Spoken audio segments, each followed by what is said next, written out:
Lundi 3 juin 2024. Message extraordinaire du Christ Jésus glorifié, transmis au Québec, Canada, au voyant frère Elias del Sagrado Corazón de Jesús, pour le 126e marathon de la Divine Miséricorde. Au nom du Père, du Fils et du Saint-Esprit. Amen. Voici l'échelle immatérielle qui mène au ciel. C'est le chemin d'ascension que j'offre aux âmes qui décident d'être avec moi en ce moment, le préambule préparatoire au retour du Rédempteur. Les âmes qui me suivent perçoivent-elles cette offre spirituelle que je leur fais ? Car pour gravir la première marche de cette échelle spirituelle et céleste, le premier pas des âmes qui me suivent est le dépouillement de soi, le vide total de toute intention et l'humiliation absolue pour comprendre, sous l'humilité de Dieu, ce que votre Maître et Seigneur vous offre en ce moment comme étape spirituelle de l'ascension de la conscience. Bien que vous viviez encore à la surface, bien que vous viviez encore des expériences connues ou inconnues, j'offre cet escalier céleste aux âmes qui ont compris le chemin du Seigneur et ont décidé de le suivre selon les préceptes de ma divine volonté. Parce que cet escalier spirituel et céleste vous conduira toujours vers l'inconnu, vers tout ce que vous ne pouvez pas toucher avec vos propres mains, vers tout ce que vous ne pouvez pas voir avec vos propres yeux physiques, mais que vous pouvez comprendre avec le cœur et l'essence de chaque être. Ce sont les mystères abstraits de Dieu qui sont présentés aux âmes du monde. Le choix de suivre ce chemin d'ascension appartient à chaque cœur et à chaque âme, car ce qui les attend après le portail qui les conduit et les guide dans les cieux est quelque chose de merveilleux et d'inconnu. C'est pourquoi, compagnons, les âmes cherchent en ce moment, par différents chemins, une réponse qui n'existe pas à l'extérieur, mais à l'intérieur. Elles cherchent une solution dans ce qui est matériel, alors qu'en vérité, la solution se trouve dans le spirituel. C'est là que se trouve la réponse qu'elles cherchent souvent et qu'elles ne trouvent pas. Mais en vérité, je vous dis que tout ne sera pas compris, car tout ne sera pas connu tant que vous n'aurez pas définitivement atteint ce dessaisissement tant attendu par le Père éternel qui vous amènera à comprendre avec une autre conscience et une autre perspective la même réalité spirituelle et matérielle telle que la voit la hiérarchie. C'est dans cette vision universelle et unique, dans la vision de la hiérarchie spirituelle, que les âmes pourront comprendre et apprendre où la hiérarchie est déterminée à marcher et quel est le chemin tracé par la volonté de Dieu pour ces temps.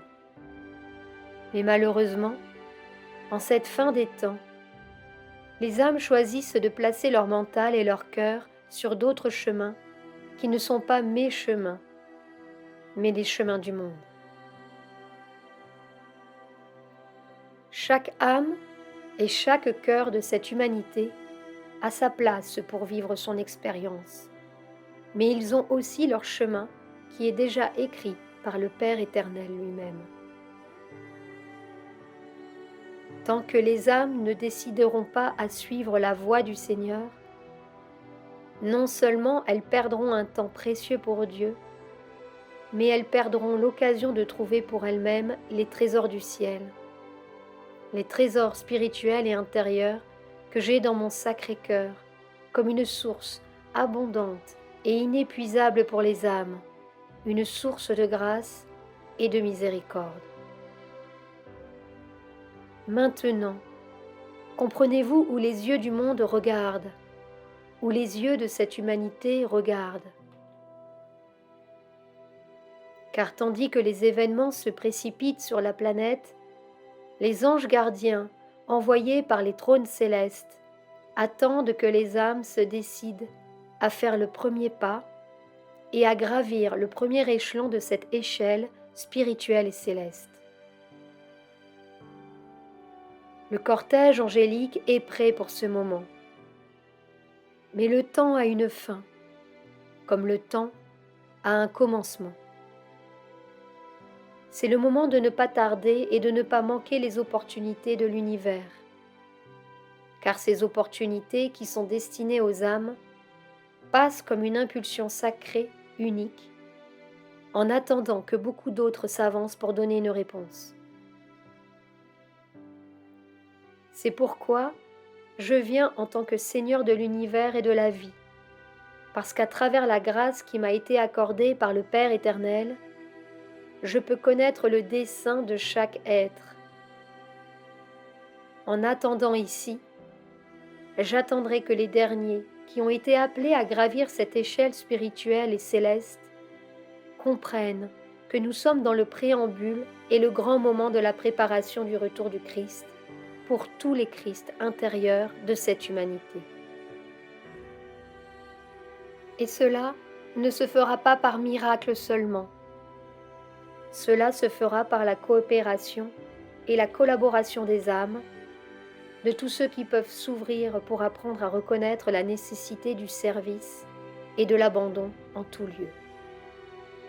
Surtout là où ils ne l'imaginent même pas, ou même là où ils s'y attendent le moins. Car Dieu écrit comme il l'a déterminé. Pour Dieu, rien n'est dû au hasard. Pour Dieu, il n'y a que des causes et des motifs, il y a des déterminations et des raisons pour qu'il puisse réaliser sa volonté à travers les âmes de ceux qui ont décidé de le suivre, dans la fidélité, dans l'amour, inconditionnellement. Aujourd'hui, la hiérarchie commence sa deuxième et dernière étape de pèlerinage en Amérique du Nord. C'est le moment où l'effort de tous les apôtres sera visible. Un effort qui n'est ni mesuré ni réglementé. C'est l'effort mûr de celui qui comprend qu'il est avec le Christ et pour le Christ. Car il sait que sa vie est un chemin de don constant, afin de s'unir et de se fondre dans le Christ, dans son essence d'amour-sagesse. C'est ce que j'attends de tous mes disciples. Chacun connaît l'anneau qui lui correspond dans l'œuvre de rédemption. Mon cœur sera toujours votre centre et votre guide, la source de toute inspiration et de toute grâce, le soulagement de tous les besoins, la lumière sur le chemin, sur l'unique chemin.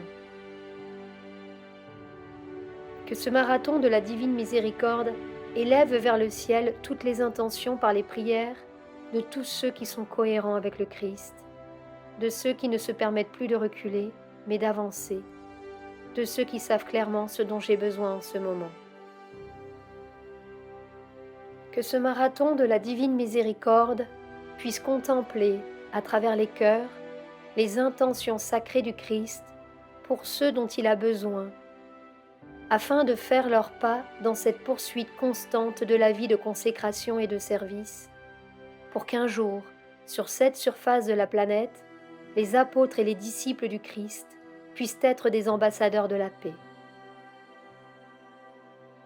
Prions dans ce marathon pour que le Canada protège et garde son archétype spirituel et son but, en particulier à travers les règnes de la nature, qui sont l'expression vivante et authentique de l'amour créatif du Père, qui existe pour vous guérir et vous rédimer, qui existe pour les inciter au don d'eux-mêmes, comme les règnes mineurs de la nature le font depuis l'origine de cette planète. Ma bénédiction de paix à tous, depuis le Canada et pour le monde entier. Au nom du Père, du Fils et du Saint-Esprit. Amen.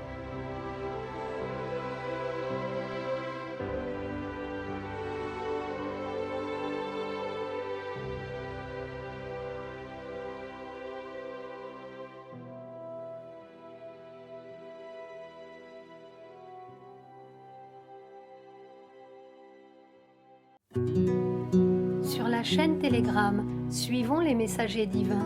Accédez à d'autres messages du Christ, de la Vierge Marie et de Saint Joseph, tous publiés sur le site www.mensajerosdivinos.org/fr.